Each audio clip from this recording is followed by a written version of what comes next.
This is big. I never thought I will be doing this, to impact knowledge and information that will be life-changing. And this is what I'm supposed to be doing. We love to talk about our kids and where they've come from and where they're going, because we have great dreams for them. We have dreams for the jobs they'll have and for the kind of people they'll be and for the ways that they will change the world because they have changed their own lives. All those kids have given up everything. They didn't have a lot, so as we look at it, but they gave it all up to come out to Made in the Streets and to do something to change their lives. I think ultimately the best thing to do is to serve others. And if you can find a job that allows you to do that, what else do you need? I feel determined to do more, to keep going, because I know that there are other treasures out there on the streets, other young people who will be a success if they're given an opportunity. And so it's just an exciting thing to see these young people make it in the world. Tell us about Made in the Streets, just a brief history of how it started and how we got to where we are today. Okay. Well, just quickly, we have to say it was not intentional. It's not something Darlene and I set out to do. We set out to work with teenagers in Nairobi develop a teen evangelism group and then to make teachers out of teenagers. And we chose 20 and trained them and went out to villages teaching with them. And then they started a Sunday school, and they built up a Sunday school to about 350 kids. And it was just really exciting with just teenagers teaching this big Sunday school. But along the way, some of these teenagers started bringing us street kids. We never did anything very meaningful, really, other than just helping them out now and then.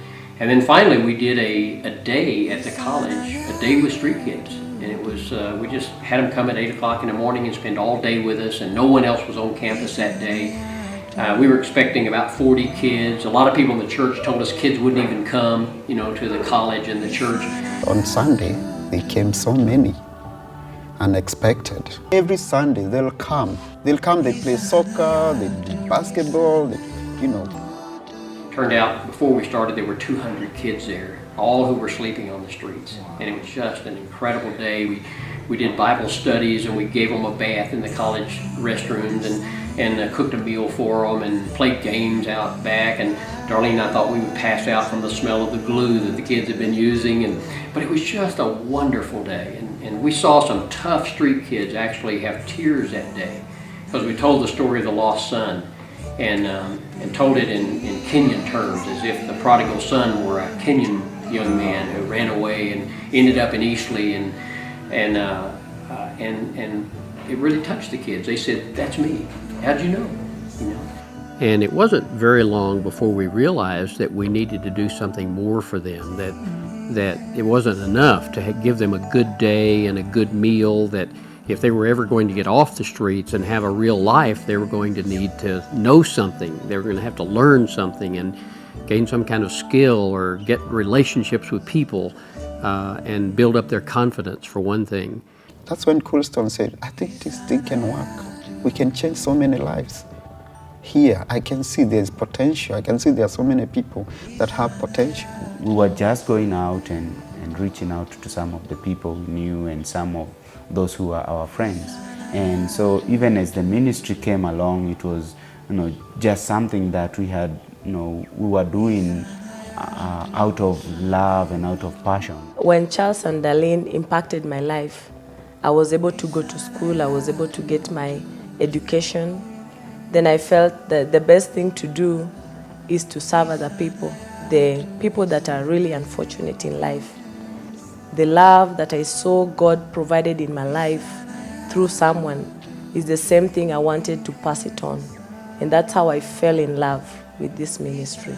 I think something people don't know about street kids is that many people see them and they're dirty and maybe they're stealing or something, but it's not that the kids just decided one day, I don't want to study in school and I'll go live on the streets. What people don't know is they didn't have enough food. They didn't have love. They had abuse at home.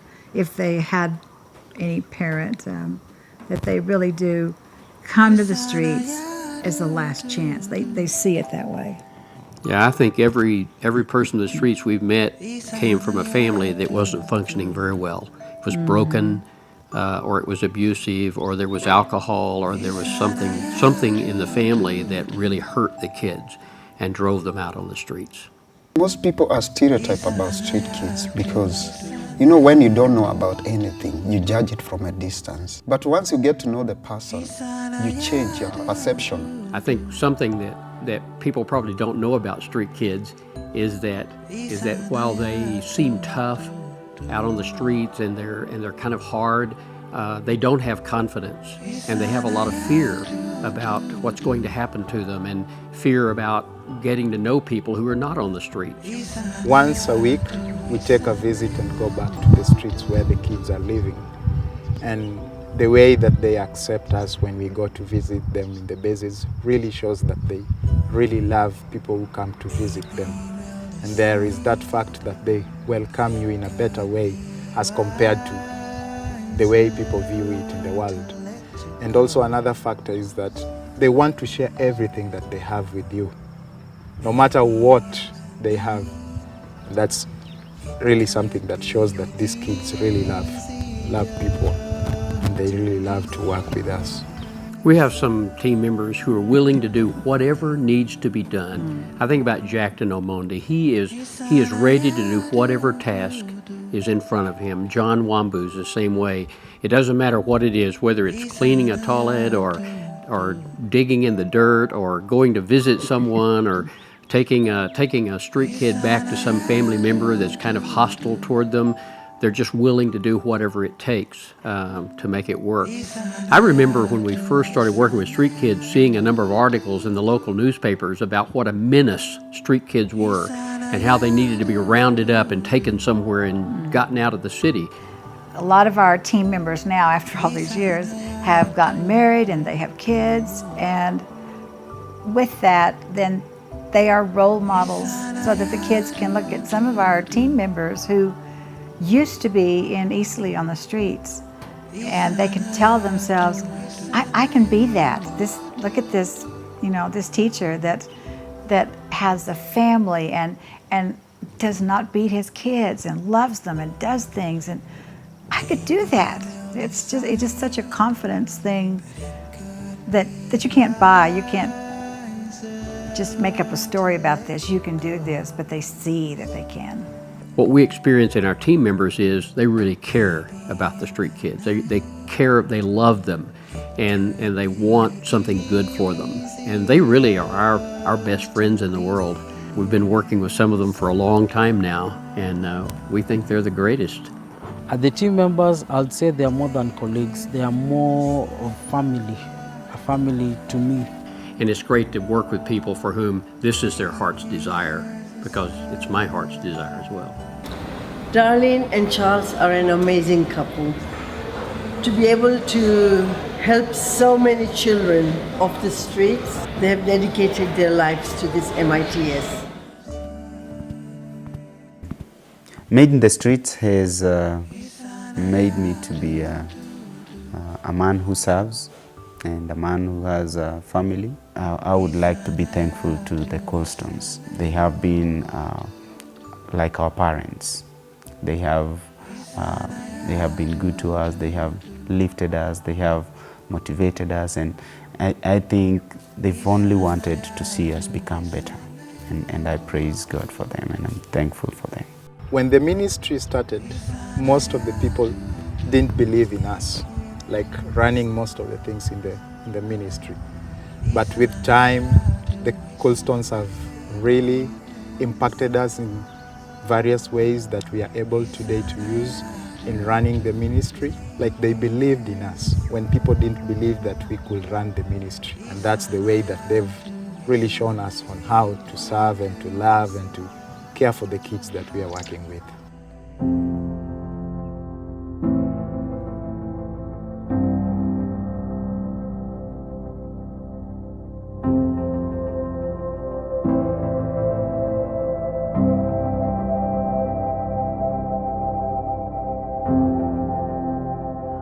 Caro is a great success story just because she's one of the first, one of the one of the first girls that we had.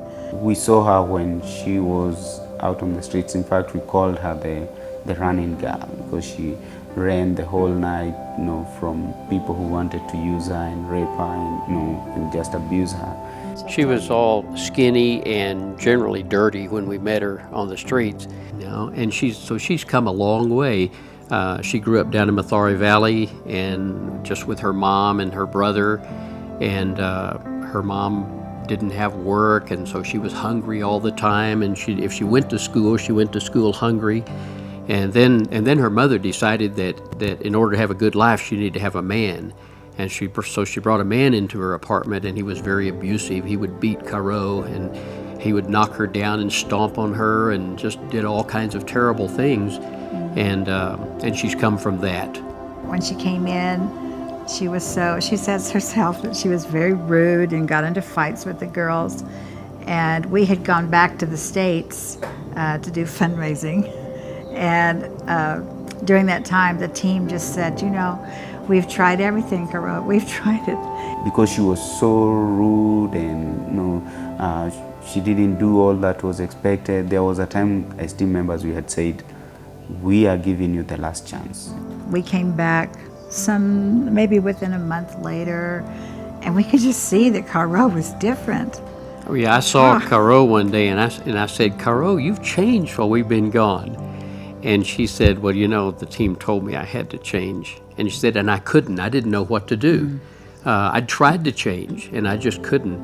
And so I said to God, you have to do it. I can't change. You have to change me. And then she said, and he did. And so very soon after that, I've gone to Nargis to get my hair cut forever, 23 years. Darlene and Charles have been my clients for a very long time. And one fine day, I just mentioned to Darlene that I was interested in giving back to the community. And she said, fine, I've got somebody who would be interested in learning hair or beauty.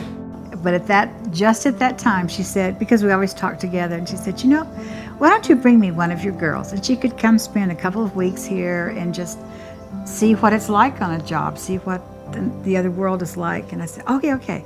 So we brought Caro, and so Nargis kept her for the 2 weeks. And then she said, let me keep her longer. She had no idea what she was going in for. But one thing, she was ambitious. I could see in her that she wanted to learn and learn fast. I think it's the confidence in her and her responsibility that has made me choose her as my model student. She's very responsible and reliable. Titus has done part 3 in his hairdressing, which is there.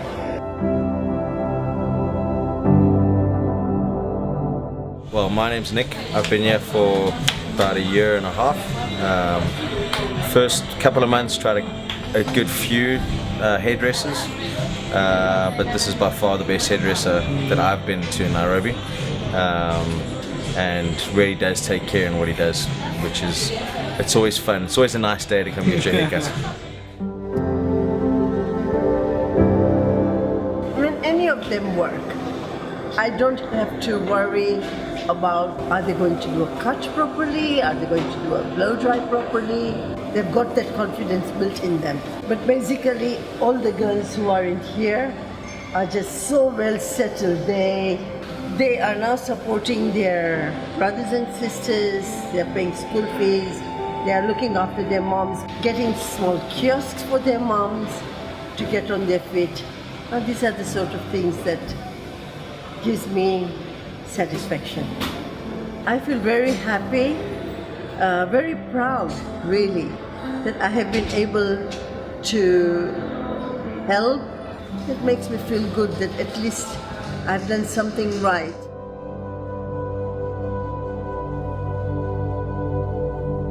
Nargis became her boss, but she became someone like a mother, so that as Caro would get some tips or something, then she would say, okay, we're going to keep it here, and then you're going to take it out little by little.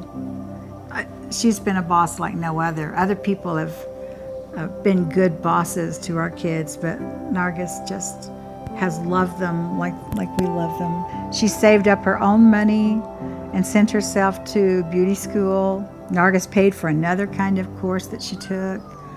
And then she's also saved up money, so now she's a landowner. Think of that, a kid who was on the streets, and now she owns land. She's getting married to a youth pastor.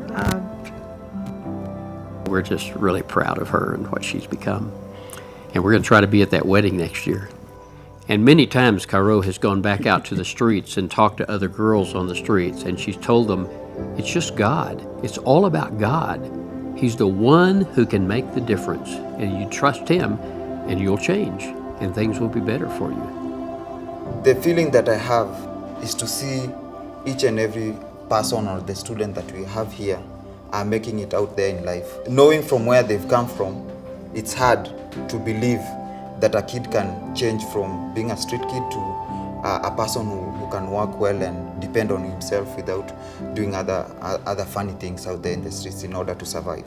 It's a humbling experience, to me especially, to see them working, men that are responsible, women that are submitting and respecting God and others. That is really something that humbles me. It's so fulfilling and brings so much joy to us. Oh, there's such a great desire to learn that so many of them have. It's been exciting to see how many of them want to learn English and math and Bible and a skill and all the other things that we teach. So that's an inspiring thing. It makes us want to do more and more. All those kids have given up everything. They didn't have a lot, so as we look at it, but they gave it all up to come out to Made in the Streets and to do something that changed their lives. I mean, that's just inspiring that people will still do that. The kids will do that. Oh, I just get so excited, when someone leaves here and goes and gets a job, and sometimes they end up having jobs where they're making more money than some of the teachers here. And that's exciting. And I don't even tell the teachers here about that, but it's so exciting that happens. I think the other feeling I have is determined. I feel determined to do more, to keep going, because I know that there are other treasures out there on the streets, other young people who will be a success if they're given an opportunity. And so it's just an exciting thing to see these young people make it in the world. Sometimes we go out and we get to see the former students at work. Like we went to a deaf school up country recently, and one of our kids is teaching there. And here's a kid that was on the streets and had so much trouble with drugs and all, and yet he has been able to learn sign language and invent sign language to teach kids about woodworking. And we talked to him just last week, and he said, my kids are graduating, So we feel good and he feels good. It's just like, wow. I think it pleases me when often we'll have one of the young people say, when I came out to Made in the Streets, I didn't know about God, but now I know God. And that's such a pleasing thing to me.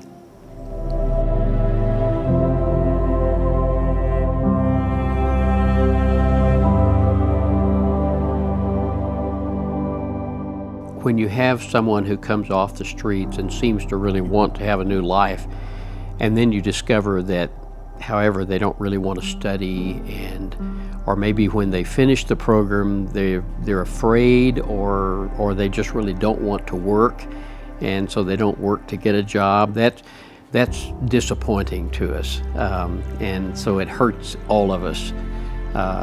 And another challenge is when someone comes and who discovers after they've been here a while they really don't want to be here.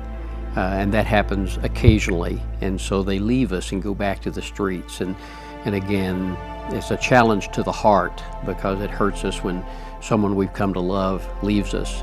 Fundraising is always a challenge, although we have many friends who've helped us, but because the young people from the streets have no resources, we have to have resources from somewhere else to take care of them and to provide for teaching them and everything. And so it's always a challenge to go out and raise money from people, but it's been a great experience as well because we found many people who belong to Jesus who really care about young people. And so we've made a lot of new friends in our lives because we've faced that challenge. We had a member of the government who took away some of the land that belongs to us that we actually have title to. And so, we were pretty disturbed about that for a while.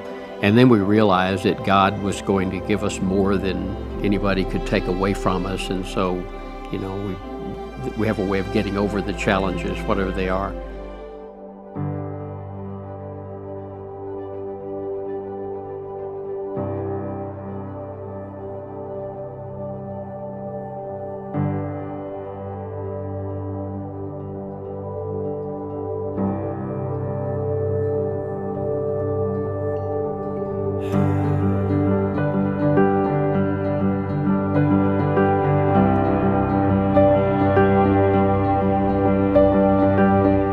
Made in the Streets is happy that today we've had another group of 24 students graduating.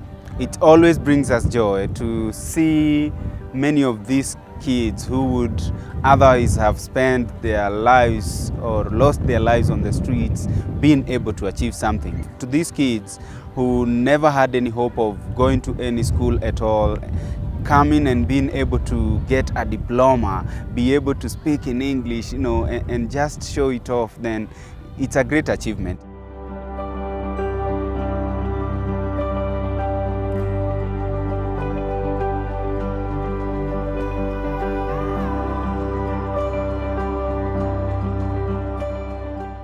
Today also gives them an opportunity to meet with some of the people they used to know, some of the people that they called their friends or their relatives, or for those who have parents, they can meet with their parents and just have a time of reconnection and a time of being together and sharing in the good things that one is doing while here. I was talking to some of the parents and some of their friends, and they're saying they're so happy to see the changes that these students have made and these kids have made, not only in the achievement of diplomas, but even for those who are in classes, for them to say that we've actually been able to see a tangible change in them, and to some of them in a short time, and we are grateful to God. I have such a great team of teachers who have worked with these kids, stayed with them in their dorms, worked with them in classes, in the farm, and in the many other areas to see that they come out and they are able to achieve the diplomas and the honors that they have achieved today. We know that once they leave here, they'll go out and they'll have something to offer, and they'll become responsible people of the society and to our country, Kenya.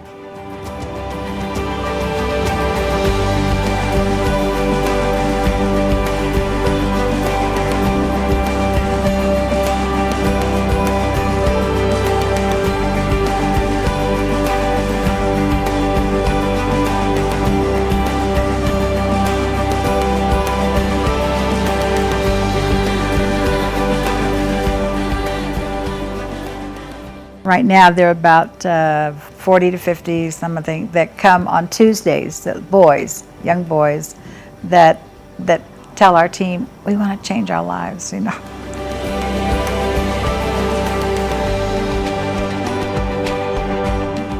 Today is 10th of December 2014. We have organized a Christmas party for the street kids. This is something that we have been doing annually.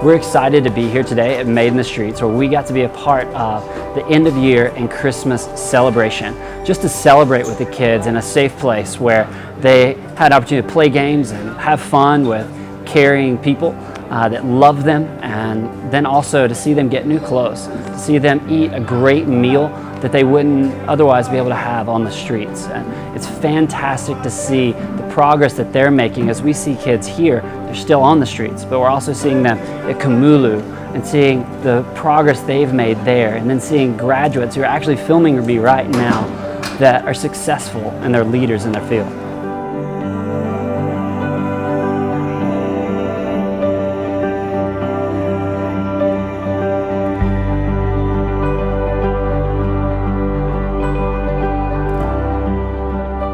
Well, I thank all the students for choosing to be here in Made in the Streets, and also for all the team members who've given their time and their life and everything that you can think of to see a change in the kids that we have.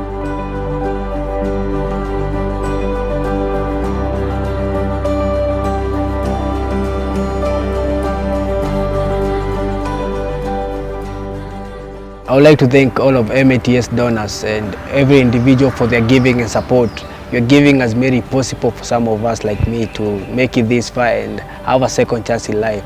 I'm very grateful for MATS and especially Nagis Manji for creating an opportunity for all of us. I'd like to thank our board for Made in the Streets. They work so hard to see that things flow and to see that they get people involved and people knowing about the ministry, people knowing about the team members, knowing all that we do here, and that has helped sustain the ministry in the long run.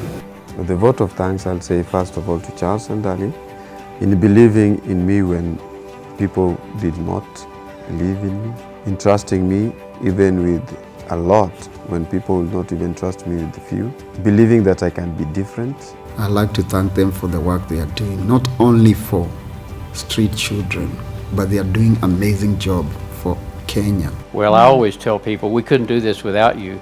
There's no way. And so we feel such gratitude to people in California and Texas and Tennessee and Iowa and many other places in the United States.